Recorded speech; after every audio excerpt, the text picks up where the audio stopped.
스몰트화라고 하는 말이 있습니다. 이 말은 이 바다로 나갈 준비가 된 어린 연어를 가리켜서 스몰트라고 하는데, 여기에서 비롯된 말이 스몰트화라고 하는 말입니다. 이 성장한 연어가 다시 원래 태어난 장소로 돌아가서 그곳에서 이제 새끼를 출산할 때, 이때 연어의 몸은 유선형으로 바뀐다라고 합니다. 그리고 비늘의 색깔은 온통 은빛으로 바뀌고 호르몬 활동도 증가합니다. 아가미는 화학 나트륨에 더욱 잘 견디는 형태로 바뀐다라고 그렇게 이야기를 합니다. 이 바다에서 살던 그 연어가 급류를 거슬러서 자신이 태어난 장소에서 알을 낳고 안타깝게도 죽음을 맞이합니다. 왜 이 연어가 알을 낳고 죽는지 그 이유를 아십니까? 더 이상 민물에서 살아갈 수 없는 상태로 급격하게 그 몸이 바뀌었기 때문이라고 합니다. 민물은 알에서 태어난 아주 작은 연어들, 이 어린 연어가 사는 곳이지 다 성장한 연어가 살 수 있는 곳이 못 됩니다. 사랑하는 여러분, 우리는 그리스도인입니다. 우리는 세상에 속해 있지만 세상에 속하지 않는 사람들, 바로 오늘 예배를 드리기 위해 이곳 발리한인교회 성전으로 모인 우리 모두가 바로 그리스도인이라고 할 수가 있습니다. 신앙생활을 한다는 것은 세상을 살아가는 우리들이 반드시 해야 할 여러 가지 일들 가운데 우리의 삶에 가장 가치 있는 것을 선택하며 살아가는 것을 뜻합니다. 우리의 삶에서 무엇이 가장 중요한 일인지를 분별하고 그 중요한 일이 바로 하나님을 영화롭게 해드리는 것이라는 사실을 알고 우리에게 허락하신 자유를 가지고 선택하며 살아가는 것, 바로 세상에서 할 수 있는 가장 특별한 일이 신앙생활이라고 할 수가 있습니다. 이 신앙생활은 어떻게 해나갈 수 있을까요? 신앙생활을 유사한 말로 표현하면 믿음생활이라고 할 수 있습니다. 여기서 믿음이란 하나님께서 약속하신 말씀을 믿는 믿음을 가리키는 것이지만, 더 근본적으로 볼 때에 하나님께서 나를 사랑하신다라는 믿음이라고 할 수 있습니다. 하나님께서 정말 이 세상 수많은 사람들, 정말 수많은 생명과 존재들이 있지만 하나님께서 나를 주목하시고 사랑하신다라고 하는 이 사실에 대한 믿음의 토대 위에서 우리에게 허락하신 삶을 담대히, 그러나 감사히 여기며 내게 삶을 살아갈 믿음과 용기를 주신 하나님께 초점을 맞추면서 살아가는 것, 바로 신앙생활입니다. 사랑하는 여러분, 우리가 살아가는 삶에는 문제가 많습니다. 그저 그런 정도의 문제들만 있다면 우리 스스로의 힘으로 얼마든지 감당해낼 수 있고 버텨볼 수가 있겠지만, 우리를 절망하게 만들고 낙심하게 만들고 그래서 넘어지게 만드는 일들이 우리 삶에 참으로 많습니다. 그러나 하나님께서 나를 사랑하신다라는 사실을 분명히 알고 믿을 때 절망스러움이 더 이상 나를 애워쌀 수 없습니다. 낙심이 나를 지배할 수가 없습니다. 걱정과 근심 때문에 잠시 흔들릴 수는 있어도 넘어지지 않을 수 있는 것입니다. 우리의 삶에서 사랑이신 이 하나님이 지금도 나와 함께 하신다라는 믿음을 가지고 나를 사랑하시는 하나님의 사랑을 통해 하나님께서 내 삶과 매우 밀접하게 함께 하신다는 그 은혜를 누릴 때 우리는 그 어떤 두려움도 어떤 문제들도 헤쳐나갈 수 있고 능히 감당해낼 수가 있는 것입니다. 사랑이신 하나님께서 우리의 삶의 여정과 함께 하시고 가장 바르고 가장 선한 길로 인도하시기 때문입니다. 오늘 주일 예배를 드리면서 나를 향하신 하나님의 사랑을 발견하시고, 그래서 우리 또한 내가 하나님을 사랑합니다 라는 고백과 함께 우리에게 주신 삶을 더욱 힘있게 살아가게 되는 오늘 주일 예배가 되시기를, 또 이 자리에 참여한 우리 모두가 되시기를 주님의 이름으로 축복합니다. 오늘 본문은 시편 18편입니다.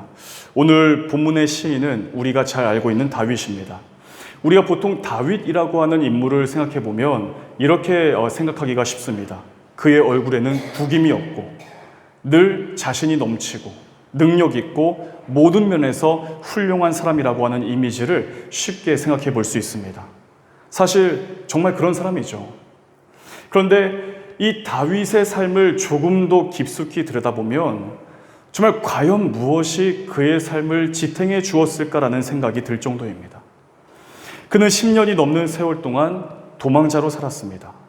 생명과 죽음이 오가는 수많은 전쟁터를 누볐습니다. 어느 곳을 가든 자신을 환영하는 사람들이 있었지만 그보다 더 많은 사람들이 자신을 반대했고 숨어서 공격할 기회를 엿보았던 참으로 원수와 대적들이 많던 삶이 다윗의 일생이었습니다. 과연 보통 사람이라면 이런 여러 가지 문제와 일들을 감당해낼 수 있었을까 할 정도로 정말 어렵고 힘든 일이 많았던 삶이 다윗의 삶이라고 할 수가 있습니다. 하지만 그런 견디기 힘든 어려움에서도 그가 설 수 있었고 그의 삶을 지탱할 수 있었던 것은 그의 삶에서 꾸준히 반복했던 하나의 중요한 거룩한 습관이라고 발견할 수가 있습니다. 다윗 그의 삶에서 반복해서 나타났던 그 일이 무엇이 있을까요? 바로 하나님을 찾는 것입니다. 내 하나님이요, 내 하나님이요, 나의 하나님이요, 여호와여 내가 주께 부르짖으오니 여호와여 내가 주께 피하노니. 어려운 일들을 만났을 때 다윗은 자신의 처지를 일으켜서 힘써 최선을 다해 하나님을 찾았고, 그리고 숨김없이 자신이 처한 상태, 그 상황들을 하나님 앞에 낱낱이 말씀을 드렸습니다. 오늘 1절 말씀 보게 되면 나의 힘이신 여호와여 내가 주를 사랑하나이다 라고 다윗은 고백하고 있습니다. 다윗은 자신이 어떤 상황에 처해 있든 자신을 사랑하시고 자신과 함께 하시는 그 하나님을 오늘 본문에서도 여전히 찾고 있다는 사실을 우리가 발견해 볼 수 있는 것입니다. 그럼 그렇다면 이 하나님을 찾는다는 것은 무슨 의미일까요? 기도한다는 것입니다. 하나님, 내 삶이 지금 이렇습니다. 내가 지금 처해 있는 상황이 좋지 못합니다. 나에게 어려운 문제들이 많습니다 하면서 하나님을 찾고 하나님께 부르짖으면서 하나님께 자신의 삶을 말씀을 드리는 것입니다. 또 한 가지는 하나님께 예배를 드립니다라고 하는 표현입니다. 이 다윗은 원수들에게 쫓김을 당하는 급박한 상황에서도 여전히 다윗은 하나님을 찾고 하나님 앞에 엎드렸습니다. 바로 예배입니다. 지금 죽음의 칼날이 드리운 이 사면초가의 상황에서도 하나님의 임재의 은혜를 사모하면서 내가 하나님을 찾습니다. 하나님께서 내 삶 가운데 임재하시기를 원합니다라는 마음을 가지고 하나님 앞에 엎드리면서 그 임재의 은혜로 나의 삶을 에워싸 주시기를, 지금 내게 드리워진 이 모든 두려움과 죽음의 그림자를 하나님의 임재를 통해서 모두 다 물리쳐 주시기를 바라는 마음으로 하나님께 엎드려 예배를 드린 다윗입니다. 이렇게 예배 드림을 통해 이 다윗이 하나님의 임재를 경험했고, 하나님의 임재를 통해서 얻어진 그 살아갈 힘과 용기를 통해서 이 다윗은 자신의 삶을 살아낼 수 있었다는 사실을 우리가 여러 말씀들을 통해서 알 수 있습니다. 사랑하는 여러분, 우리의 삶에 어려움이 있습니까? 또 우리 삶에 내가 감당해내기 힘든 문제들이 있습니까? 그렇다면 우리는 기도해야 합니다. 그리고 예배를 드리면서 수고하고 무거운 짐진 자들을 부르시는 그 주님 앞으로 나아가 우리의 모든 수고로움과 고생스러움을 우리 하나님 앞에 맡겨드릴 수 있어야 합니다. 오늘 이 시편 18편의 말씀을 함께 나누면서 언제나 하나님만을 찾은 이 다윗의 신앙을 본받아 우리 또한 어떠한 상황에서도 하나님을 찾고 하나님께 엎드려 기도하고 예배하는 사랑하는 모든 성도들 되시기를 주님의 이름으로 축복합니다. 다윗은 오늘 본문을 통해 나의 힘이신 하나님을 내가 사랑합니다라고 고백하고 있습니다. 오늘 본문 1절과 2절 말씀을 다 같이 함께 읽어보겠습니다. 시작. 나의 힘이신 여호와여 내가 주를 사랑하나이다. 여호와는 나의 반석이시요 나의 요새시요 나를 건지시는 이시요 나의 하나님이시요 내가 그 안에 피할 나의 바위시요 나의 방패시요 나의 구원의 뿌리시요 나의 산성이시로다. 아멘. 오늘 본문인 시편 18편의 표제어를 보면 이렇게 기록이 되어 있습니다. 여호와의 종 다윗의 인도자를 따라 부르는 노래. 여호와께서 다윗을 그 모든 원수들의 손에서와 사울의 손에서 건져주신 날에 다윗이 이 노래의 말로 여호와께 아뢰어 이르되. 이 표제어를 보게 되면 모든 원수들의 손에서 건져주신 하나님이라고 기록되어 있습니다. 이 다윗에게 어떤 원수들이 있었을까요? 표제어를 보면 알 수 있듯이 대표적으로 사울이 있습니다. 이 사울은 10년이 넘는 세월 동안 자신의 부하 장수이고 신하인데다 동시에 사위인 이 다윗을 죽이기 위해 끊임없이 추격했고 또 추격했습니다. 하나님께서는 오랜 세월 동안 다윗을 피해 도망해야 했던 이 다윗을 순간순간 보호해 주셨고, 여러 죽음의 위협 속에서 건져주셨습니다. 그런 이 구원의 하나님을 다윗은 시편 18편을 통해 찬양했다는 사실을 이 표제어를 통해서 우리가 알 수 있게 되는 것입니다. 그렇다면 다윗이 이 시편 18편의 말씀을 언제 기록을 했을까요? 성서학자들에 의하면 30세라고 하는 아주 젊고 혈기왕성했을 때 이스라엘 나라의 왕으로 등극했을 때 기록한 것이다라고 견해를 비추는 경우들이 있습니다. 또는 60세 정도 되었을 때 자신의 인생을 돌아보면서 쓴 시다라고 학자들의 의견이 분분하게 나뉘어집니다. 그러면 이 30세라는 이 젊은 나이의 다윗은 어떤 삶이었을까요? 다윗은 이새의 막내 아들이었습니다. 어느 날 자신의 집으로 찾아온 선지자 사무엘로부터 막내 아들인 다윗이 기름 부음을 받았습니다. 앞으로 왕이 될 사람이라고 하는 이 표지로 선지자가 다윗에게 기름을 부은 것입니다. 이때까지만 해도 이 다윗의 삶은 모든 일에 있어서 전혀 문제가 없고 형통하게 풀려가는 인생일 줄로 알았습니다. 그러나 다윗의 삶은 여전히 변화된 것이 없습니다. 여전히 이새의 막내 아들에 불과했고, 그래서 매일매일 밤을 지새우면서 양떼를 지키기 위해 맹수들과 싸워야 했던 이 목동의 신분에서 전혀 변화가 없었습니다. 아버지의 심부름으로 형들이 나가 있는 전쟁터에 나가게 되었고, 이 하나님의 이름을 고래고래 소리 지르면서 모욕하는 골리앗을 보고 물맷돌 5개로 그 골리앗을 쓰러뜨리고 나서 이후에 사울 왕의 신하가 되었습니다. 그런데 이때부터 다윗에게는 원치 않은 고난이 시작되었다라는 사실을 우리가 알고 있습니다. 골리앗을 쓰러뜨린 이후에 이스라엘 백성들은 다윗을 주목했습니다. 그리고 이런 노래까지 불렀습니다. 사울은 천천히요, 다윗은 만만이라. 이런 노랫소리가 이스라엘 백성들의 사이에서 유행이 되었을 때 사울은 악신에 붙들려서 온전하지 못한 상태였습니다. 그런 노랫소리를 듣고서 사울은 다윗을 죽이겠다라고 선포했고, 다윗은 가까스로 이 사울을 피해서 도망했지만 도망한 세월이 무려 10년이 넘었습니다. 그 고통스러움은 정말 이루 말할 수 없는 것이었죠. 그런 모든 시간들이 다 지나고 나서 30세에 왕으로 등극하면서 과연 하나님께서 선지자를 통해 기름 부어 약속하신 대로 자신을 이스라엘의 왕으로 세우셨음을 고백하면서 크게 감격하면서 쓴 시가 바로 오늘 본문인 시편 18편의 말씀일 것입니다. 또 다른 견해입니다. 이 다윗의 나이가 60세 정도 되었을 때 그의 인생의 노년기에 자신의 삶을 돌아보면서 이 시를 기록했을 수도 있습니다. 그 근거가 되는 것이 바로 이 시편 18편의 배경이 되는 말씀이 사무엘하 22장 말씀이기 때문입니다. 사무엘하 22장 말씀을 보게 되면 시편 18편과 같은 내용으로 기록되어 있고, 바로 다음 이어서 나오는 사무엘하 23장을 보게 되면 다윗의 마지막 말, 즉 다윗의 유언을 기록하고 있는 것을 볼 때에 이 시편 18편은 다윗의 노년기에 쓴 시라고 할 수가 있습니다. 자신의 인생의 마지막에서 자신의 삶 전체를 돌아보며 정말 삶의 여러 고비고비마다, 그리고 수많은 전쟁터에서 여러 원수들과 대적들의 손에서 넘어지지 않고 살아남을 수 있었던 것은 하나님께서 나를 지켜주셨기 때문이다. 하나님께서 나를 보호해 주셨기 때문이다. 그래서 모든 위협과 위기에서 건져주시고 나아가 승리케 하셨기 때문에 오롯이 하나님의 은혜로 내가 지금 여기에 있습니다라는 이 다윗의 삶의 신앙의 고백이 바로 시편 18편 말씀이라고 할 수가 있는 것입니다. 사랑하는 성도 여러분, 우리의 삶 역시 마찬가지입니다.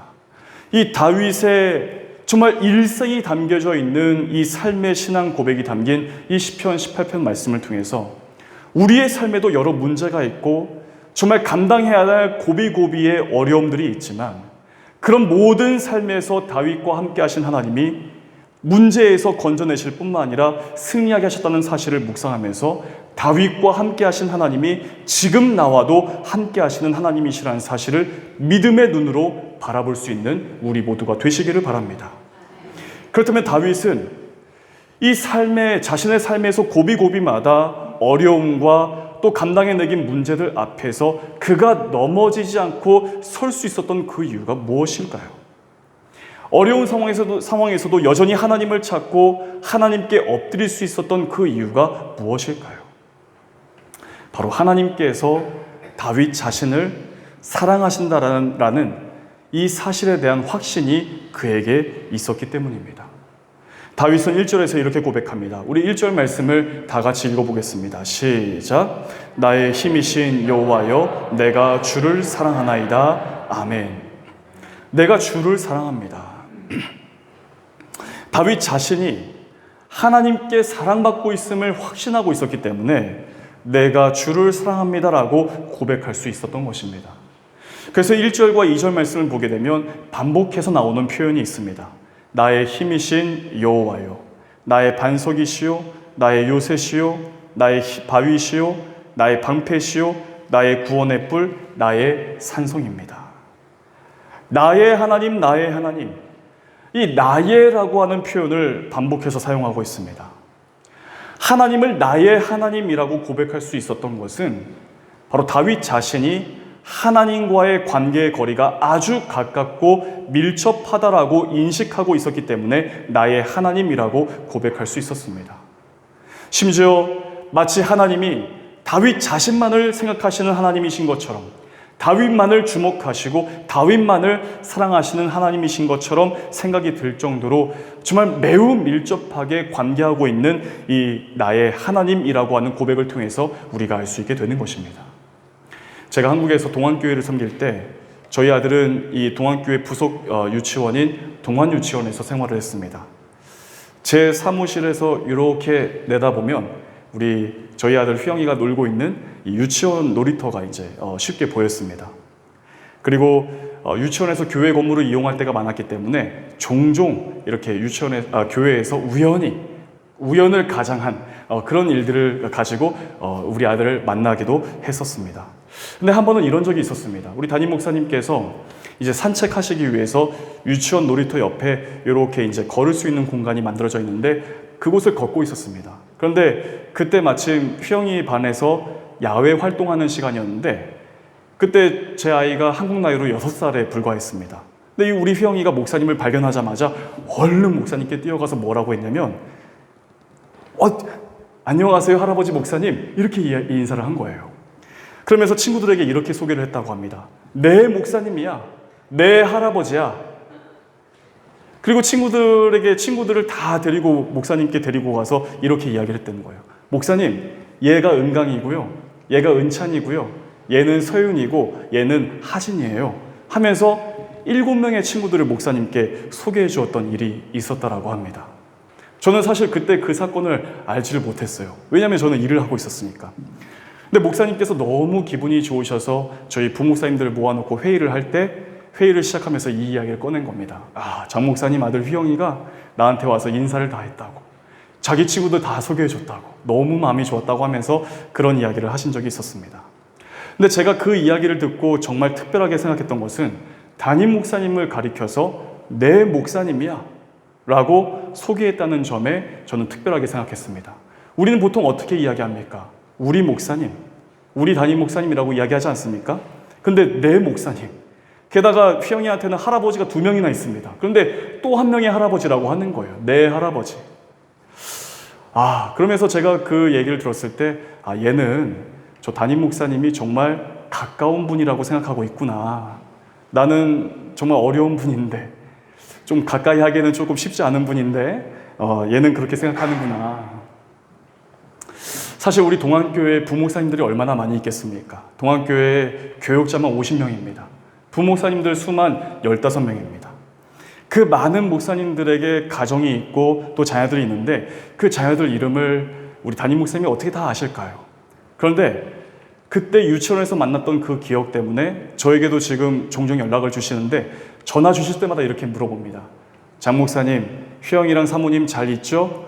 그러는 거예요. 제 한 분 한 분은 관계의 거리입니다. 앞서 말씀을 드린 것처럼 신앙생활을 한다는 것은 하나님 우리 아버지께서 나를 사랑하신다라는 믿음의 토대 위에서 해나가는 것입니다.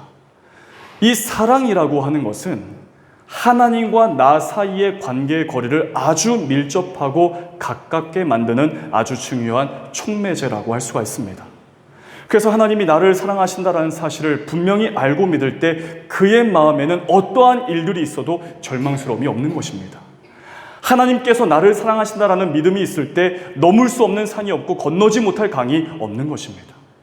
우리의 삶에 어떤 장애가 가로막고 있어도, 우리의 삶에 해결할 수 없는 문제들로 둘러싸임을 당해서 마치 사면초가의 상황에 있어도 하나님께서 나를 사랑하신다라는 믿음이 있으면 모든 불가능을 가능함으로 바꿀 수가 있는 것입니다.